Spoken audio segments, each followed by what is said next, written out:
The new Star Wars film has just dropped. Firstly, let me say, what kind of world do we live in where a new Star Wars film comes out and nobody really cares? When I booked my ticket, I shit you not, the cinema was less than 20% full on day one of a Star Wars movie releasing. Disney continues to spunk out absolute steaming garbage that no one asked for, and this movie is the latest in their metaphorical semen stream. At this point, I should say that this review contains spoilers for the movie. You've searched for a review of this movie. If you did that hoping for no spoilers, you're an idiot anyway. The movie opens with Mando shooting some characters that we don't know or care about. It's revealed he is working for the New Republic, hunting remaining members of the Empire, which leads him to look for the mysterious Commander Coin, who we've never heard of before, probably will never hear of again, and has no relevance to anything. Also, let me just say, no one in Star Wars dresses like this. He looks like he works in an office in London. Star Wars people need Star Wars clothes. Anyway, Mando ends up working with the Hutts to track down their kidnapped nephew, who has the least memorable name ever, and I cannot remember it for the life of me. Rahita, was it? I'm not joking here, I actually can't remember his name. I've also grown a hatred towards CGI. Why is Rahita the Hutt looking anything like this? Can we please go back to puppets? They look way cooler. Rahita the Hutt is the son of Jabba the Hutt, because of course everyone needs to be related to someone to make it somewhat recognisable. This new Hutt speaks English,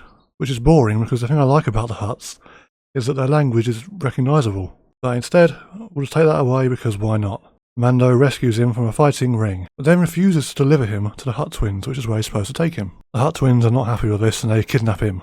They send their bounty hunter to get him. The Hutt twins take his helmet off so that we can pretend that Pedro Pascal is actually in this movie, and then they are mad that he double-crossed them, so they throw him into their pit. I expected there to be a shit CGI rancor down here, but instead there's a Leviathan thing, which is actually pretty cool. Mando escapes, but he's had the smallest of bites from this creature. Like, I've had worse injuries at school on the playground, but apparently it's venomous, so now Mando is going to die. They escape and Mando collapses to the floor. Grogu finds him on the floor and does one of the most boring things Disney have come up with. Force healing, and heals his wounds. I expected Mando to instantly get up and be fine, but instead we spend 20 minutes thinking he's dead, but really we know he isn't going to die, because this is Disney. Grogu goes and finds some weird guy we've never seen before who gives him some weird shit we have no idea what it is. And of course Grogu goes and gives it to Mando, and he's ready to go. They go and kill the Hutts, deliver Commander Coin to the New Republic, and then nothing in the Star Wars universe has changed at all, no questions answered. How does Palpatine return? Don't know. Why does Rey have the Sith dagger? Don't know. Who is this kid at the end of The Last Jedi? Don't know. Is Grand Admiral Thrawn still alive? Don't know. What's this thing in the waters of Mandalorian Season 3? Don't know. Now let me tell you about my greatest problem with this film.